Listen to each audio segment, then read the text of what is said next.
All right. Hey, everyone. Welcome to a new edition of E-Team sponsored Chalk Talk. Today, we have a fun one. We're heading down to the South. We're with Coach Josh Niblett down at Hoover High School, the famed high school down in Alabama. Thanks for joining the show, Coach. How are you? Oh, man, I'm awesome. Doing good, man. How about you guys? Hope you guys are staying safe, and thanks for having me on. Yeah, we are. Hope y'all are too. It's been hectic times and been fun spending time getting to know coaches, sharing their stories, talking a little football to try to pass the time. And, your program is a special one and your history is special. Like we were talking about, come from a history of coaches in the family, and know that you were coached by your father. When did you know that you wanted to be a football coach? I can remember being in the first grade and going to varsity practice and being dressed out just like all the other guys were. It's just that I was, 11 years younger than they were. And I just always loved being around it. I love to watch my dad compete. My dad's highly competitive. I watched my dad, mold men, make impacts in men's lives, and then watch guys come back as I grew older and, tell my dad how much I appreciate him and love him and thanks for everything he ever did for him. And, at the end of the day, that's kind of what you want. I mean, at the end of the day, you want to add value to people and you want to impact people's lives. And so for me, I think growing up, I was highly competitive. Now, I had a dream of playing in the NFL, no doubt. I mean, when I got through playing ball at Alabama, just, not many people were looking for a 6'1", 225-pound fullback / tight end at that particular time. And so, I was one of those guys where I understood reality, and look, I wanted to be a coach. And so when I got into coaching, I started coaching with my dad and brother. They were at a private school in Selma, Alabama. I was the defensive coordinator, and then I started a PE curriculum for us there. And then I coached the bigs in basketball, and then I coached the pitchers in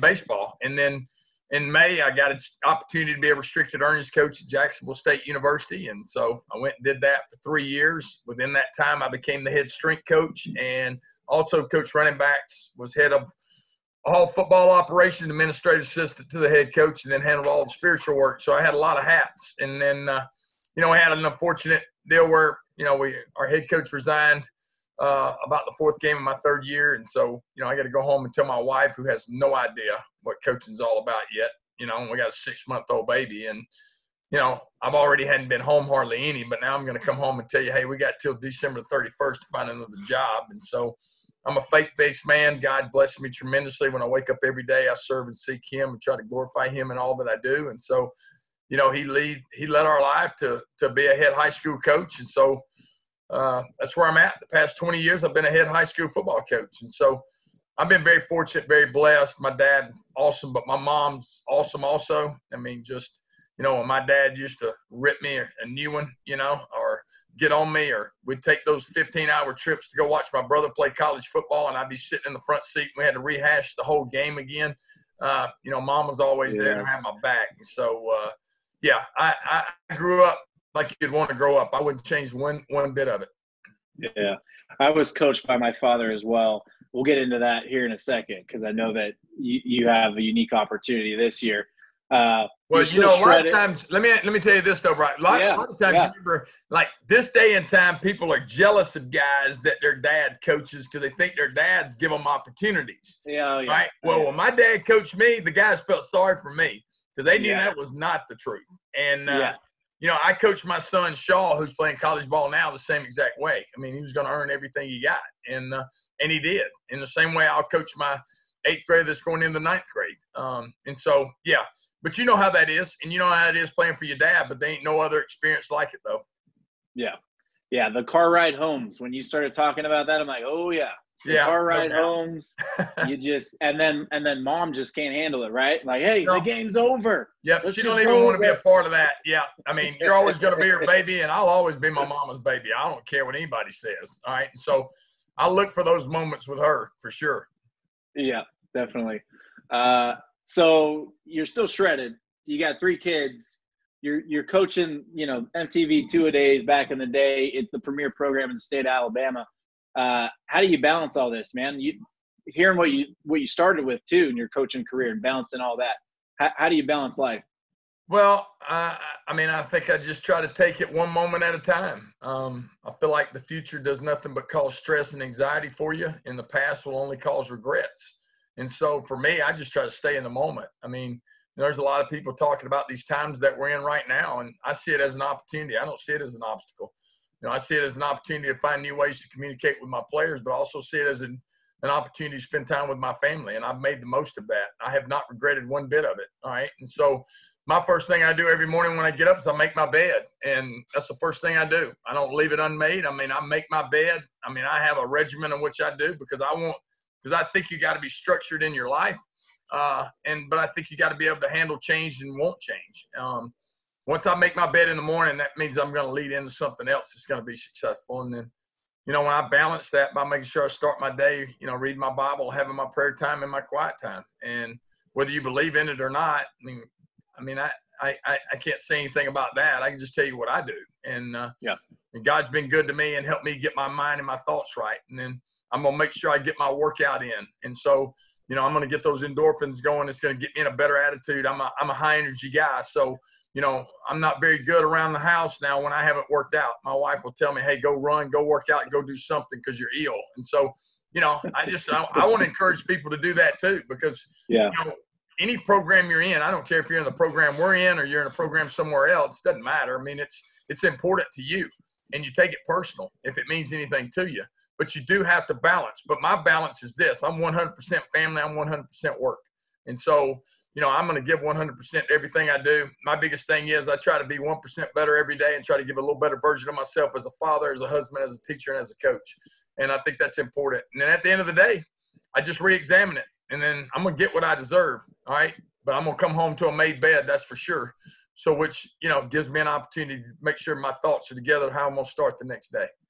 Yeah, and it's worked out pretty decent for you. Y'all have been pretty ridiculous there at Hoover especially. I know you had success before you were there, but why have you had so much success? How have you had so much success? Well, I think the biggest thing is everybody talks about culture, but, I think sometimes that word gets thrown around so much to the point of being that I remember when I was playing, and probably when you were playing too, like you didn't even hear the word culture a whole lot.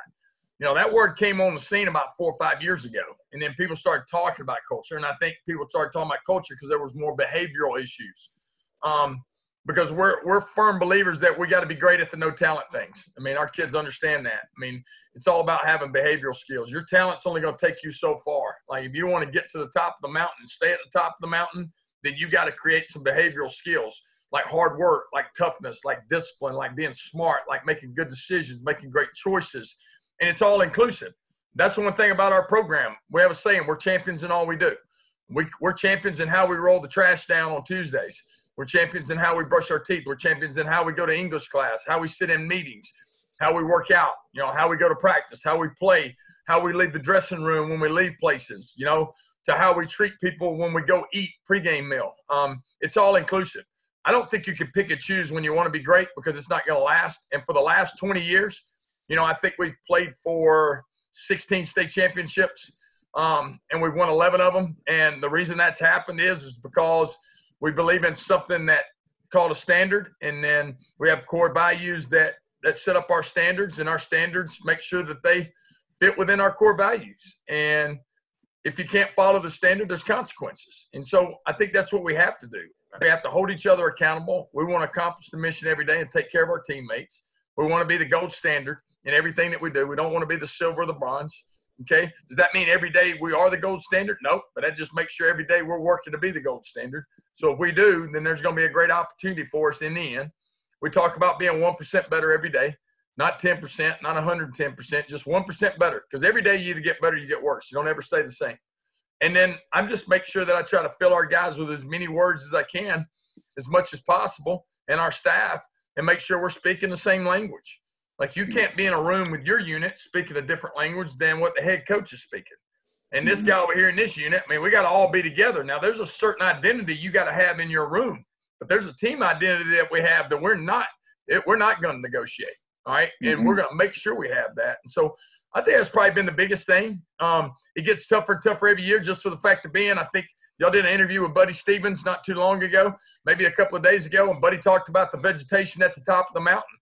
It's tougher. There's not as much of it. So not a lot of people want to be a part of that. A lot of other people would like to be down in the valley with everybody else, all right, eating the fruitation. But for us, we want to sit up there and we want to find ways to eat up top. And it takes a tougher person, takes a disciplined person, takes a patient person, but it also takes a person that's got to have great energy and have a great attitude to know that when the next day comes, we got to be 1% better.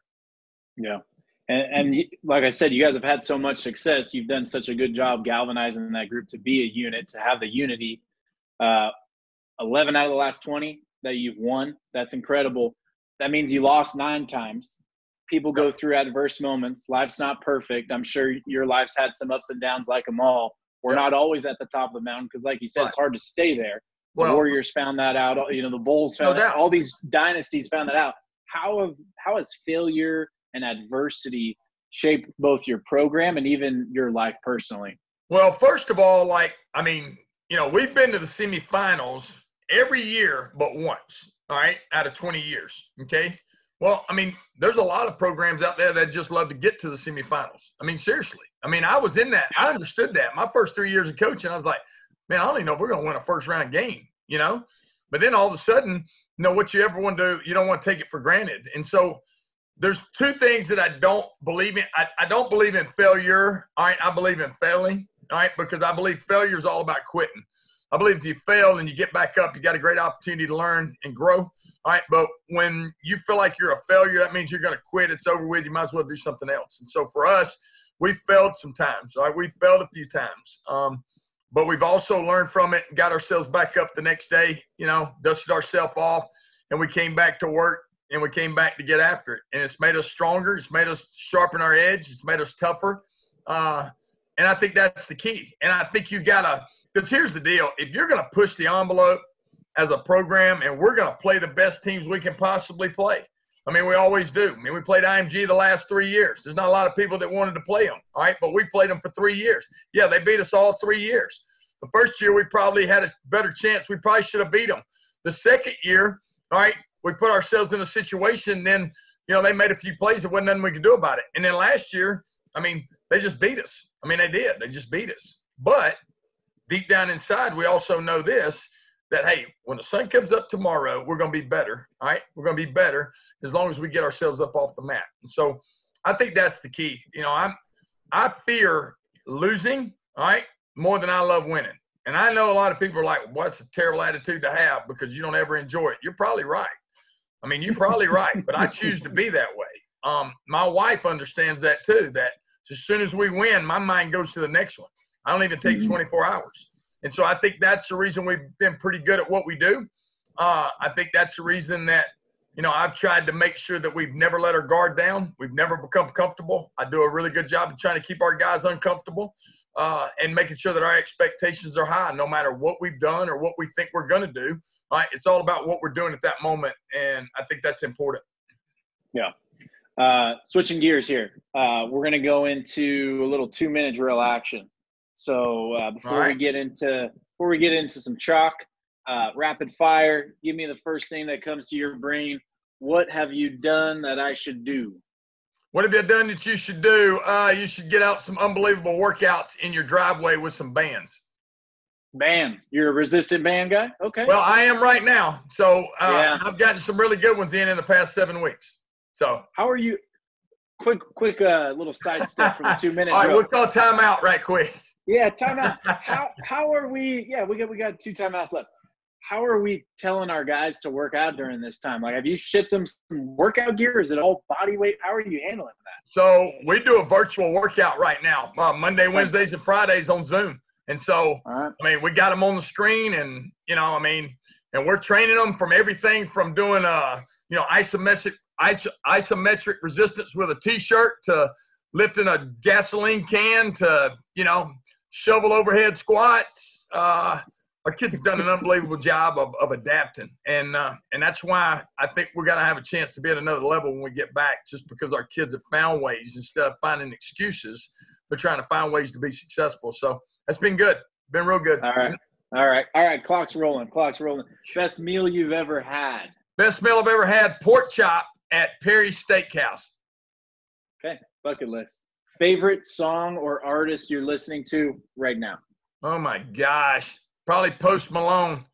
I mean, a little post. I'm a Post Malone kind of guy. All right. I do listen to the clean version though. I just want you to know that. All right. But All right. Yeah. I do like the beat, and I'm a fan of Post Malone. So if you're having your quiet time in the morning, it's got to be a clean version, but that's all good, man. Yeah. Post makes some good well, beats. I'll put some Psycho on. Yeah, I'll put some Psycho on and some other stuff. Yeah, no doubt. Good. I know you probably don't eat junk food, but if you were to have a cheat meal, what's your favorite junk food? Oh, I'd go to Mellow Mushroom and I'd get me an unbelievable almighty meaty calzone, and I would wear it out. So, yeah. And I love a good hamburger. I ain't gonna lie to you. I love a good hamburger and fries. Okay. Yeah. If you're in the South, you better. Favorite sport duo. Favorite sport duo. Golly, you got me on that one pretty good. I'm a huge Lakers fan, so I'm probably gonna go Magic and Kareem. I mean, I'm an old school guy now, so I mean, those two were tough to handle now because I couldn't stand Bird. I was not a Bird fan at all. Okay. Yeah. And so, people that have Bird and McHale and all them, I couldn't stand the Celtics. And so I'm a huge Lakers fan, but I go old school with the Lakers. Showtime. Okay. Second time out. I know you're a Roll Tide alum. What's the best Alabama sport duo? I mean, it's got to be football. Is there one that pops to your head, like right away? Well, I would think if you said names, I mean, there's a lot of people that, I'd say probably Curry Copeland. Back in, 92 and national championship year, those two were two of the most dominating defensive linemen. I went against them every day on scout team because I was redshirted that year, and I went against them every rep. And so I was playing quarterback. And so, the thing about it, those two guys were unstinking believable. They really, really were. And I'm sure you could come up with some more, but, when Coach Stallings was there, we were going to run the football and win it on defense. So those two guys were a big part of that. Yeah.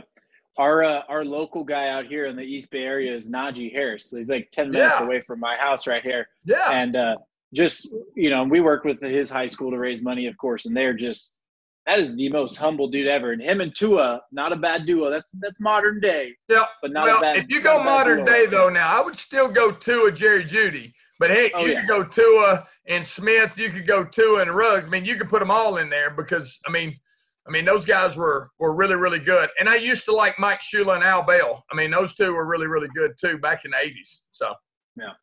All right, here we go. Last 30 seconds. Best play you've ever called, like situation, game, importance. What's that best? The one that scored. I would probably. I don't know. I'm trying to think of.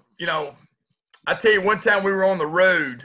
And we were playing a team that, they kind of matched us. And we were on the road playing at their place. And this was like the quarterfinals. And it's one of those kind of deals where we've won 2 in a row. And, we're driving and we get to a point and it's like 4th down or 3rd down. And we got the ball on like the 6-yard line. And I call slow screen to the boundary. And, by gosh, we hit it and we scored. And, it's just one of those deals where you don't know. Call it, but I always tell people slow screens in the red zone are go-tos. That's where people think they want to get you in man coverage. That's where people want to try to blitz you and bring edge pressure, especially from the boundary. And so for me, I guess that was one. But, I don't know.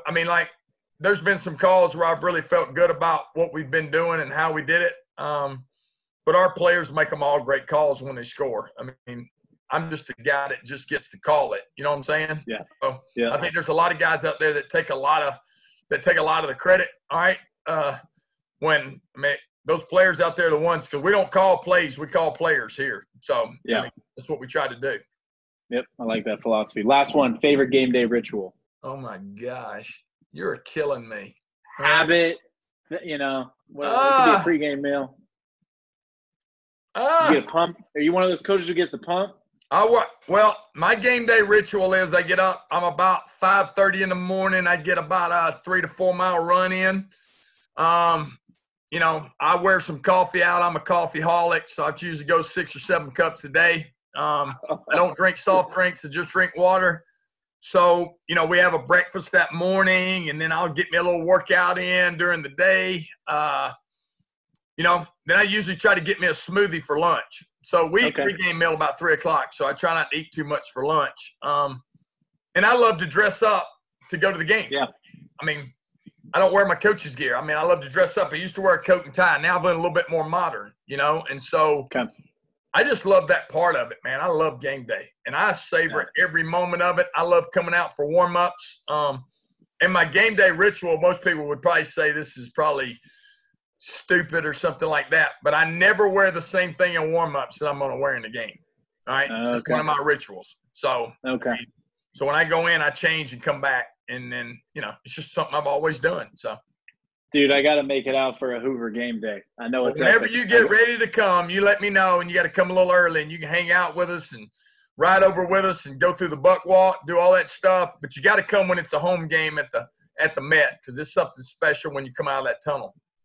I married an East Texan. I've seen some good high school football environments. You have. But I gotta experience Alabama. Last year we got to go down. Trent Dilfer is one of our clients at Lipson Academy in Nashville. Yeah. And they have a fun little deal there, but it's a different story down there in Alabama. Well, hey, it's Chalk Talk time. We'll go through a few minutes. If you want to share your screen and maybe take us through some of your latest meeting rooms with your guys. Who's y'all's big out-of-state game this year? You're not playing IMG again, right? No. We are playing Lowndes out of Georgia in the Mercedes-Benz Stadium, the first game in Atlanta. Oh, geez, and then that'll be fun. We're going to play Prattville High School Game 5, who is a team that used to be a big rivalry for us in the state championship games. There for a while, I think we played about 4 or 5 in a row in the finals. And so we're trying to get that back again too. And then we're playing a school that's here in Alabama that, we got to a point, man, we had a team in Mississippi, then they kind of dropped out on us, said we can't do it. And then we had another team, and then we've called people from all over to try to play us. And, we needed to get a home game. And so this team's just right down the road. So it ended up working out for us because it's hard for us to find games here. So have y'all tried to play De La Salle out here before? Yeah, we've spoke about it before. The biggest thing is just like when you're going through travel, that's the hardest thing. It's just, we went to Allen, Texas probably 5 or 6 years ago. And I remember that. We chartered that flight and it's pretty unbelievable. Like, you got to readjust everything you're doing as far as your budget goes. So, scheme-wise, I'm a big organization guy, so it's all about trying to put things together and, things like that. So I think the one thing we try to do is we set up these buckets, and this is how we work our install. So right now we're working install meetings with our players, and so we meet with them on Tuesdays and Thursdays and go through all this stuff. So basically this is a sheet that, I'll put on a PDF and send to them, and they'll print it off. And then we'll go through our huddle, and they'll actually see the diagrams of all the plays. So like on day one install, we kind of base everything off of, in our runs, we call run it runs, box runs, coverage runs, and conflict runs. And so all of those have special meaning for us. I think the one neat thing that we do is we do a learn to know column. And so, if it's a play then you put an X in it. But if it's a play you got to learn, you put a learn in it, put an X in the learn. So that way, it lets me know from a perspective of, what my guys know and what they don't know. And then, we'll have, just like everybody else, run play action, our quicks, our down the field throws, our pass screen options. And then we always got some wide receiver screen and tempo plays. So we'll install tempo play every day. So, like day 2, we'd come in, it's the same stuff. Now, we're working gap scheme that day, whether it's a coverage run, box run, or a conflict run, or a run it run. Our play action would be off of the gap scheme. Then we'll have another quick concept go in. We'll have another down the field throw go in, and then a pass screen option with another wide receiver screen there, and then another tempo play that we would want to keep adding to our repertoire and our buckets. And then day 3, we would be going in a little bit more some pin and pull, and then a little bit more some dart ISO. So that's how we would work that based off of all of our buckets there in the run. We'd go to another run play action. We'd have another quick going in that day from 3 different formations, and then we'll have the down the field throw, then our pass screens, and then working our tempo there. And then day 4, which is our last install, we'd be working more of our outside zone stuff. And so, you know, for me, I think that's important for us because I think that's kind of, you know, who we are and, you know, what we try to do. Because I think it's important that, you know, when you're talking to kids, you know, they try to visualize stuff, and the words that you put on the screen or the words you put on the wall, the words that you write on a piece of paper you give to them, they visualize. And that visualization becomes habitually what they do, and then what habitually they do is what controls and gives them their destiny in the end. So we want to try to make sure when we're doing install, or we're trying to make sure we're teaching culture, or we're trying to do this, that the kids understand why we're doing what we do. And, you know, if they don't know why, then they're not going to mark that no. I mean, they're going to mark, hey, I need to learn it, coach. Because one thing that we do, if you play receiver for us, and I coach our receivers, I mean, you got to know 1, 2, and 3. I mean, and so it's not, hey, I'm the X, what I know. Well, what if we get in, you know, a douche set or something like that? Now you're number 2 receiver and you don't know what's going on. You add no value to our team if you can only play in one formation or one personnel grouping. So, you know, for us, I think that's probably what we try to do.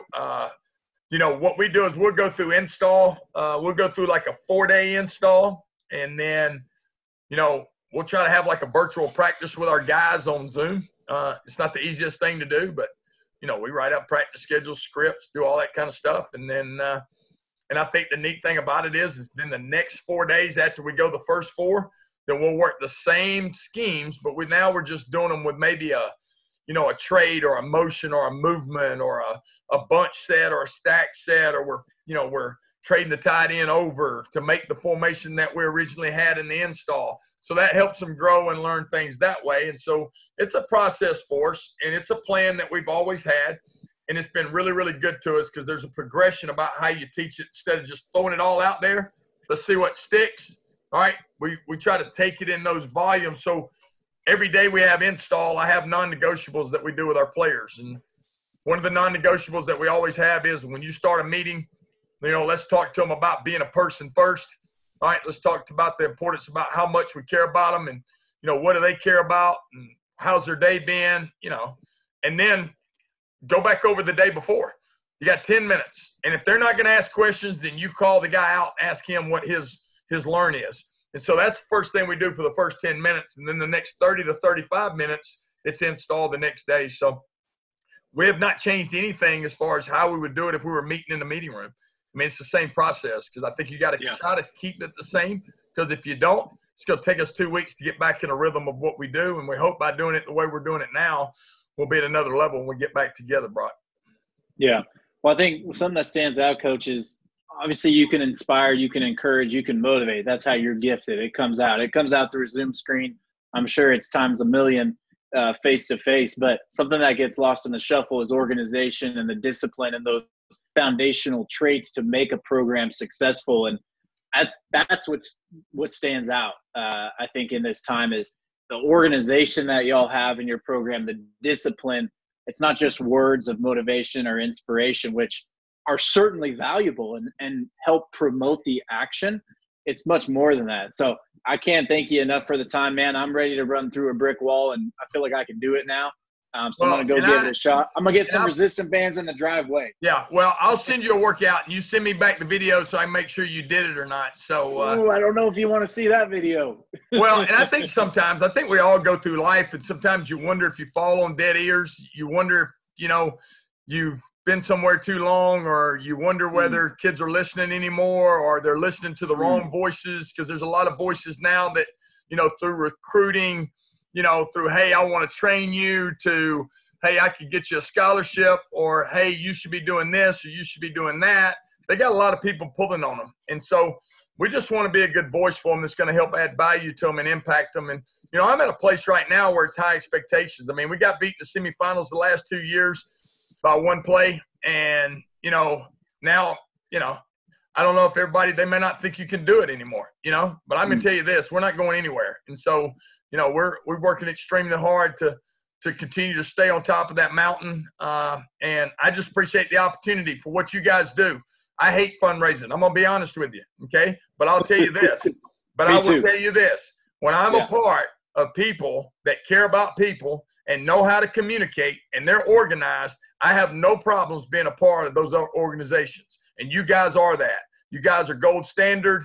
You guys, take care of everybody. You guys help everybody understand the plan, and it's a family deal, and it's coaches, it's players that have played the game before. So you understand that nobody likes fundraising. You understand that, but you know it needs to be done. So what can we do to make sure everybody's comfortable with doing it? Everybody's excited about doing it.